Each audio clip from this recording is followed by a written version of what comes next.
Hi, I sat with Lyssy Johnson today talking about how she made time to feel even through her artistry, which is poetry. I hope you all enjoy this episode today in the corner, heart-to-heart conversations.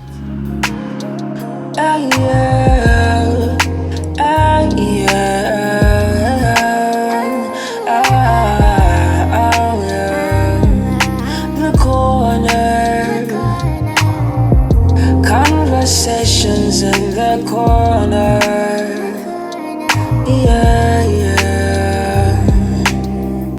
Heart to heart with the people having conversation. The corner, conversation in the corner.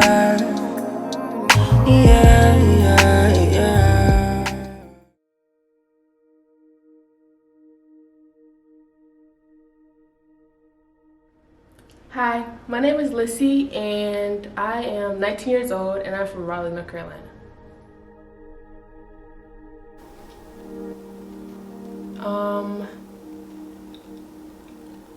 Was I ever given the opportunity to fail? I think yes and no.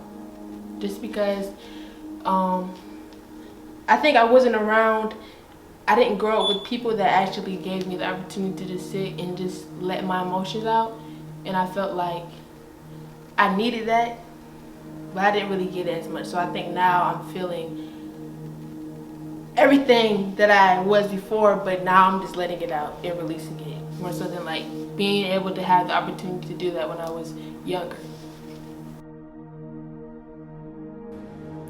No, I haven't. Just because in my mind, sometimes I feel like, you gotta be strong, or you gotta suck it up, and I've been feeling like I have to be strong so everyone can think I'm okay and I can make sure everyone is okay, because if I'm not okay or don't pretend to be okay, then who can depend on me, who can like actually be like, okay, I can come to Lyssy, because nobody's gonna come like for advice or for support, emotional support, if you're broken or if you appear to be broken. Nobody's gonna do that. Like, I feel like everybody is broken in a way, but it's about how you come off though. Like, some people are really like the most broken people, the most depressed people have a smile on their face every day. It doesn't mean it's real. I think a safe space can be a person, it can be a place, it can be a thing, an activity. I think it's just like somewhere where you can just be free in like your creativity and your personality and yourself. Like, yeah, I think a safe space is just, it's like home basically. It's like a getaway and escape from like reality into your own reality.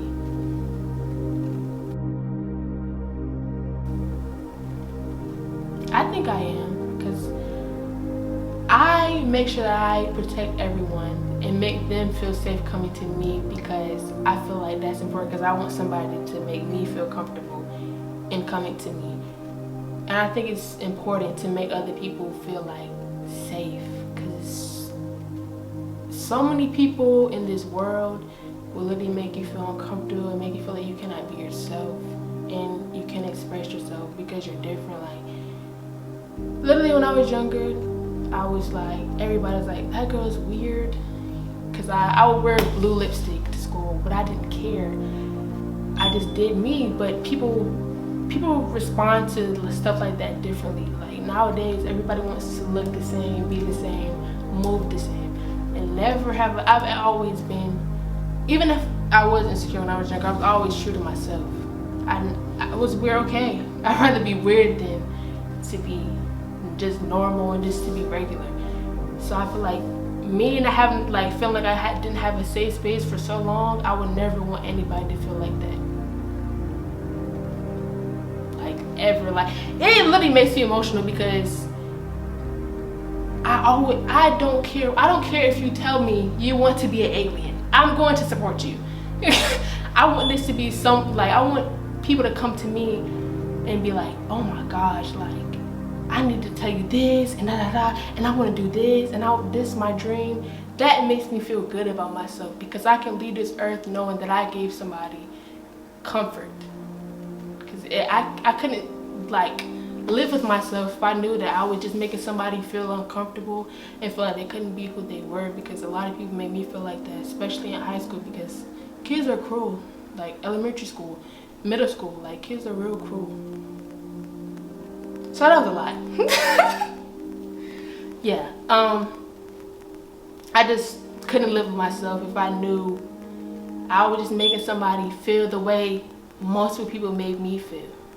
And it's like, you know, the whole revenge thing, like, I'm gonna do what you did to me, that never makes me feel better either, because then I'm you, then I become you, and I don't want to be like you, because you hurt me and you put me in this position to where I have to heal from all those years I didn't have a safe space, and I feel like I was my own safe space. So I feel like that is so important.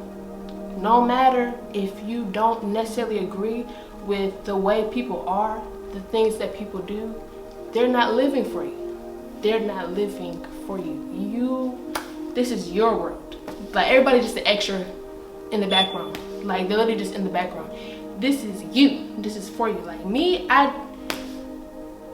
somebody's always gonna have something to say about you all the time. Like, you can never just be the perfect person. It's because somebody's always gonna be like, why you do this and why do you do this? I did this because I rock this and I look good doing it and I feel good doing it, and that's all that matters. And if you have to be your own safe space, then do that. Forget anybody else, because if you're not comfortable with yourself, then you definitely can't be comfortable with other people.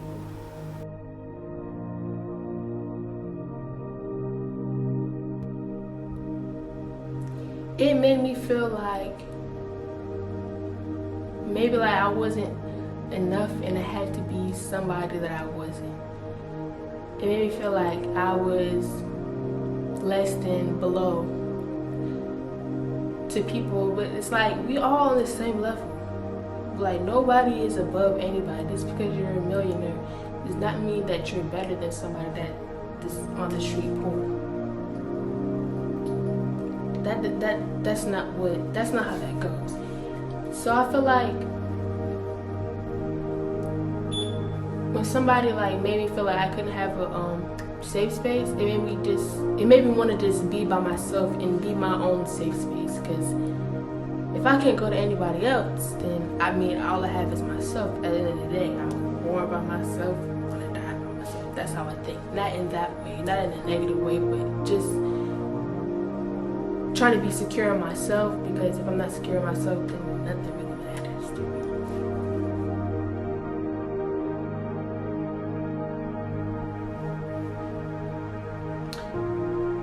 me. It was like, kind of like, it was lonely and dark, like a dark cloud is over me, kind of.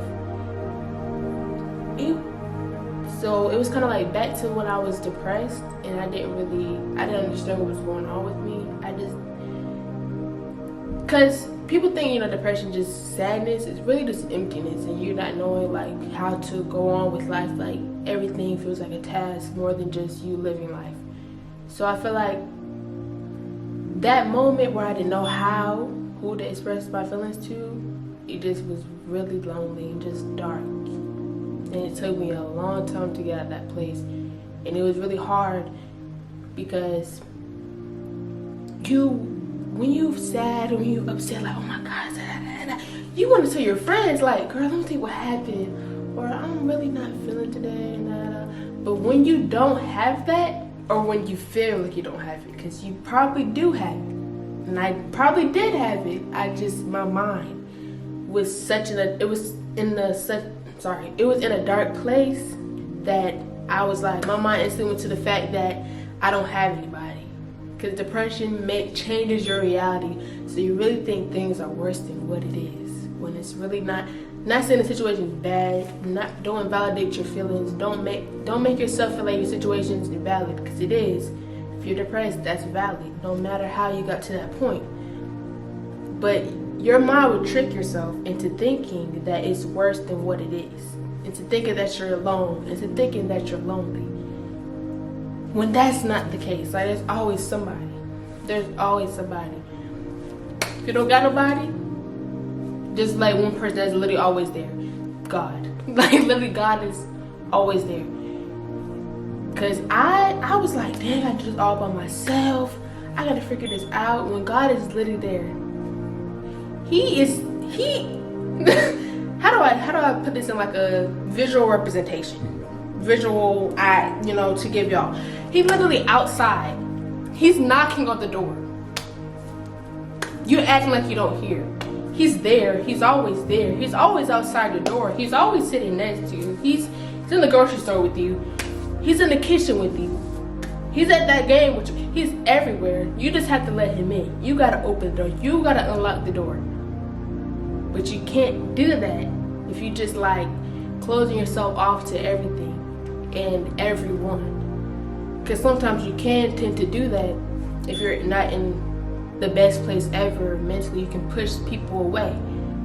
Then when you push people away, you're thinking, dang, like, where's everybody at? Like, you did that.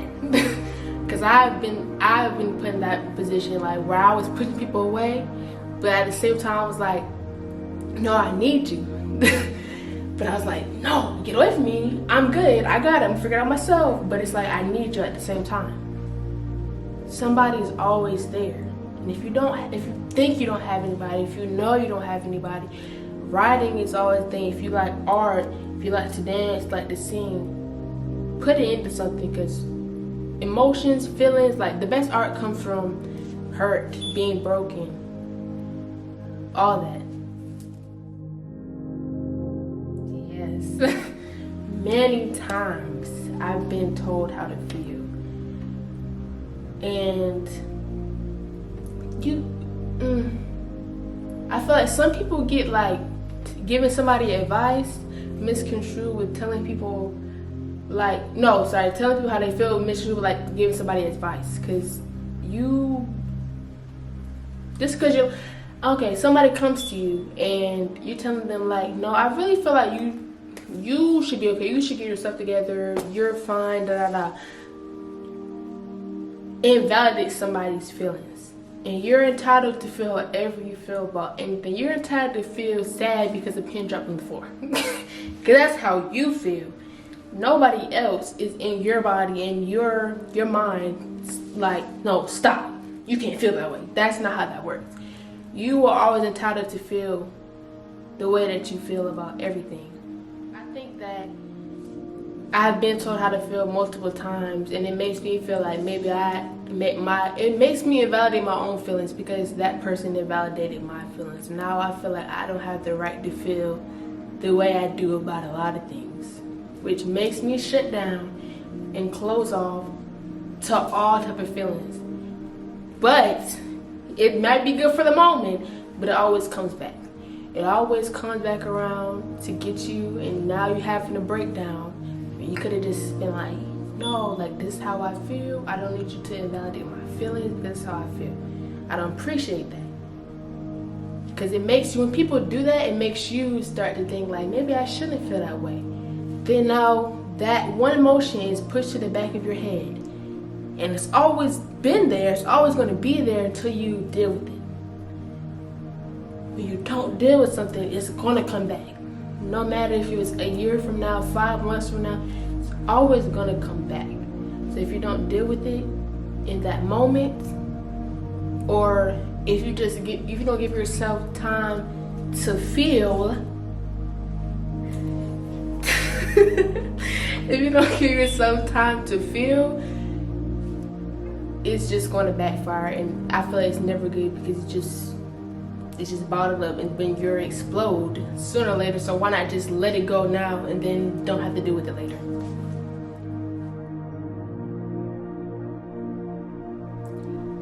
Something I'm proud of. Something I'm proud of is definitely like my walk with Jesus, because I feel like for a long time I was definitely like pushing myself away from him. Nobody did that but me.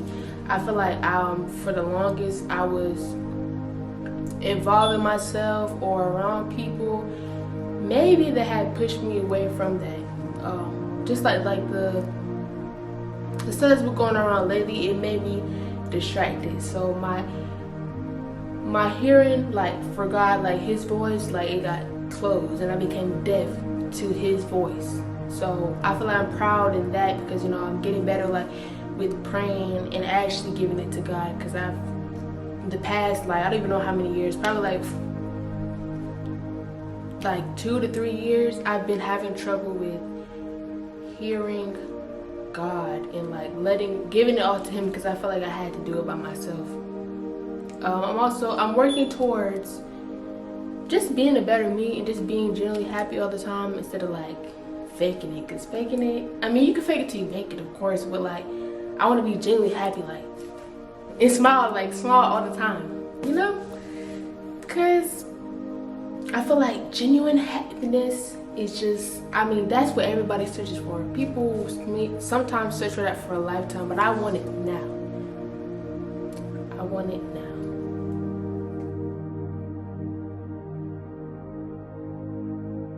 One takeaway from this interview for me is probably the fact that like there's still some areas, like I'm seeing like the areas I probably still need to grow in, but it's okay that I have areas to grow in, because I'm human.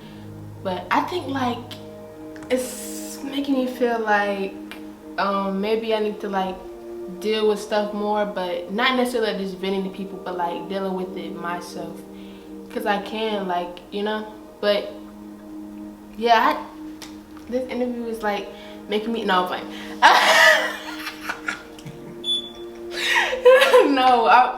I feel like this interview just, yeah, it's just showing me like that, it's okay.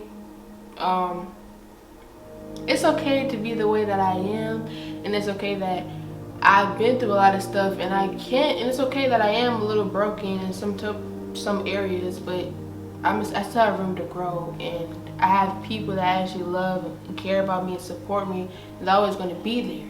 I just have to let them be there. That's my takeaway. I feel like I just got a lot of growing to do. I got a lot of growing. Y'all, I'm nervous, sorry. Yeah, I feel like I want to, it's making me realize like that I want to like do stuff like this, but with my writing and poetry, because I do write, and I want to make somebody feel something and be like, dang, like, wow, that really opened my eyes and showed me that there's somebody out there that feels just like me, and I can maybe either do the same thing, like I can write too, or I can grow in my dancing and my singing and whatever that you do, because it doesn't matter what you do. It doesn't matter what you want to do for the rest of your life. Just be the best at what you do. It doesn't matter who else does it. Just make sure that you do it the best that you can do. So I'm ready to make y'all feel something with my art, and I want to start making my art, and I don't even care if I get 20 views, I get 1,000 views, because I did something that fed my soul and that made me happy.